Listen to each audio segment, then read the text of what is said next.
Good morning all of you. So here is today the Hindu newspaper news analysis. और अगर आपको इस lecture की पीडीएफ चाहिए तो आप टेलीग्राम से जाके डाउनलोड कर सकते हैं। साथ ही जो आज का द हिंदू का जो डाटा पॉइंट है वो भी आपको टेलीग्राम मिल जाएगा, तो आप उसे डाउनलोड कर सकते हैं। So let's start. तो जो यूक्रेन और रसिया का जो इश्यू है उसके बारे में हम स्टार्टिंग से डिस्कस कर लेते हैं, ये कहाँ से स्टार्ट हुआ था। और जो यूक्रेन की जो लोकेशन है वो हम देख लेते हैं। तो ये है यूक्रेन, जिसकी कैपिटल है कीव, और ये बॉर्डर टच करता है रसिया के साथ में, बेलारूस के साथ में, पोलैंड के साथ में, स्लोवाकिया के साथ में, हंगरी के साथ में, रोमानिया के साथ में एंड मोल्डोवा के साथ में। ये है ब्लैक सी। तो आज जो यूक्रेन और रसिया का इश्यू चल रहा है वो स्टार्ट हुआ था 1991 में, जब यूएसएसआर का जो विघटन हुआ था, जिसे बोला जाता है union of Soviet socialist Republic. तो इसमें जो कंट्रीज थी, ये जो सारी कंट्रीज है, ये एक जो बड़ा ऑर्गेनाइजेशन था, इसका पार्ट थी। तो ये जो ऑर्गेनाइजेशन है ये बना था 1922 में, और फिर इसका विघटन हो गया था 1991 में। तो ये ध्यान रखिएगा। इसके बाद में इस जो यूएसएसआर से जो भी जो कंट्रीज अलग हुई थी, मोस्टली उनके द्वारा जो ऑर्गेनाइजेशन है जिसे बोला जाता है नाटो, उसको ज्वाइन कर लिया गया था। अगर नाटो की बात करें तो इसे बोला जाता है नॉर्थ अटलांटिक ट्रीटी ऑर्गेनाइजेशन, और इसे बनाया गया था 1949 में। और ये एक तरह का मिलिट्री अलायंस है जिसका हेडक्वार्टर है ब्रुसेल्स, बेल्जियम में। तो ये ध्यान रखिएगा। तो इसमें जो भी कंट्रीज थी जो यूएसएसआर का पार्ट थी, उनके द्वारा नाटो को ज्वाइन किया गया था।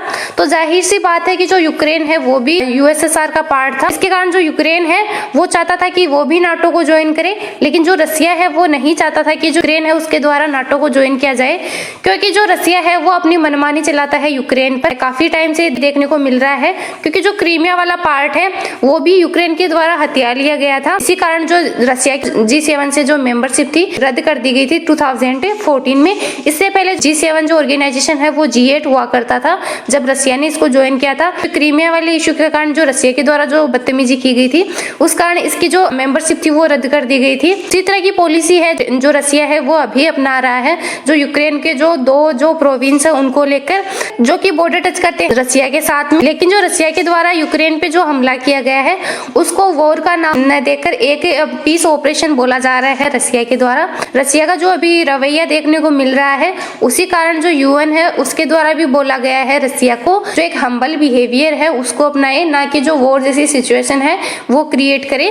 तो ये बोला गया है यूएन के द्वारा। यही इश्यू अभी चल रहा है कि जो यूक्रेन है वो चाहता है नाटो को ज्वाइन करना, लेकिन जो रसिया है वो नहीं चाहता कि यूक्रेन है वो नाटो को ज्वाइन करे। नाटो में जो भी मेंबर कंट्रीज हैं उनमें अगर किसी भी कंट्रीज ऐसा कोई वीक मोमेंट आता है कि उस कंट्री पर किसी अदर कंट्री के द्वारा अटैक किया जाता है, तो नाटो के जो सभी मेंबर है वो एक साथ एकजुट हो जाते हैं यूनिटी के साथ में, कि नाटो का जो मेंबर है जिसपे ऐसी कोई सिचुएशन बनी उसके साथ खड़े हो सके मिजरेबल कंडीशन में।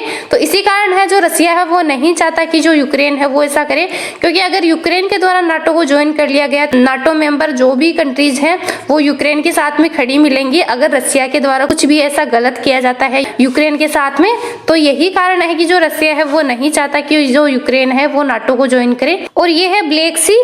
तो ये ध्यान रखिएगा, ये है सी ऑफ ओजो, जो कि ब्लैक सी से कनेक्ट होता है वाया स्ट्रेट ऑफ कर्च। तो ये ध्यान रखिएगा।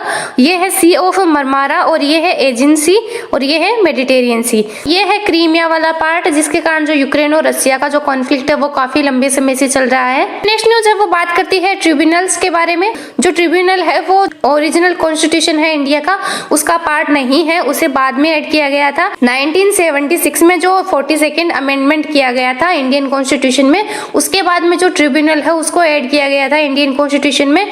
तो इसमें दो इंपॉर्टेंट आर्टिकल है वो ध्यान रखिएगा। जो आर्टिकल 323A है वो डील करता है एडमिनिस्ट्रेटिव जो ट्रिब्यूनल है उनके साथ में, और जो 323B है वो डील करता है अदर जो मैटर है तो उसके साथ में डील करता है। तो ये ध्यान रखिएगा।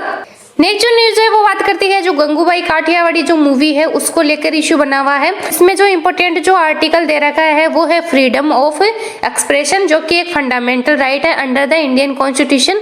तो इसके बारे में हम डिस्कस कर लेते हैं।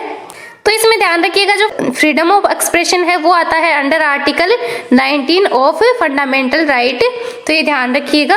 और जो पार्ट 3 है इंडियन कॉन्स्टिट्यूशन का वो डील करता है फंडामेंटल राइट के साथ में, तो पार्ट 4 है वो डील करता है डीपीएसपी के साथ में, यानी कि directive principle of state policy. और जो पार्ट 4A है वो डील करता है फंडामेंटल ड्यूटीज के साथ में, तो ये ध्यान रखिएगा। और जो फंडामेंटल राइट है वो है आर्टिकल 12 से लेकर आर्टिकल 35 तक। और जो फंडामेंटल राइट्स है वो सस्पेंड किए जा सकते हैं अगर इमरजेंसी लागू होती है देश में, तो उस टाइम सस्पेंड किए जा सकते हैं जो आर्टिकल 20 और 21 है उनके अलावा, तो ये ध्यान रखिएगा। इसके अलावा जो फंडामेंटल राइट जो कि ओनली अवेलेबल है for the citizens of India, तो उनमें है article 15, article 16, article 19, article 29 and article 30। ये जो आर्टिकल है ये जो फॉरेनर्स है उनके लिए अवेलेबल नहीं है, ये इंडियन सिटीजन्स के लिए ही अवेलेबल है, तो ये ध्यान रखिएगा।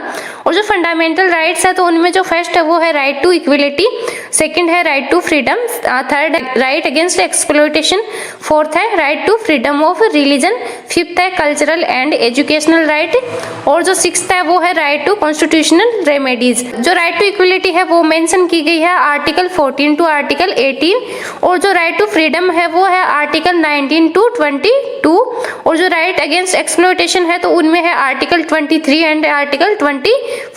फ्रीडम ऑफ रिलीजन के बारे में बात करता है आर्टिकल 25 से 28 तक है, और जो कल्चरल एंड एजुकेशनल राइट है वो है 29 एंड 30, और जो कॉन्स्टिट्यूशनल रेमेडीज हैं वो डिस्क्राइब की गई हैं आर्टिकल 32 में, तो ये ध्यान रखिएगा। जो ये वाला एडिटोरियल है ये बात करता है महाराष्ट्र में अभी एक मिनिस्टर को अरेस्ट किया गया है ईडी के द्वारा, तो उसके बारे में ये एडिटोरियल है, तो इसको आप स्किप कर सकते हैं क्योंकि इसमें एग्जाम के पॉइंट ऑफ व्यू से कुछ इंपॉर्टेंट नहीं दे रखा है।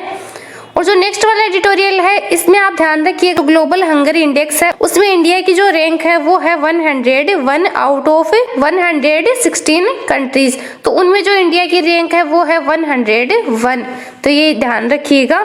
सो आज का लेक्चर यहीं कंप्लीट करते हैं। वीडियो अच्छी लगी तो लाइक कीजिएगा, शेयर कीजिएगा और चैनल को सब्सक्राइब कीजिएगा।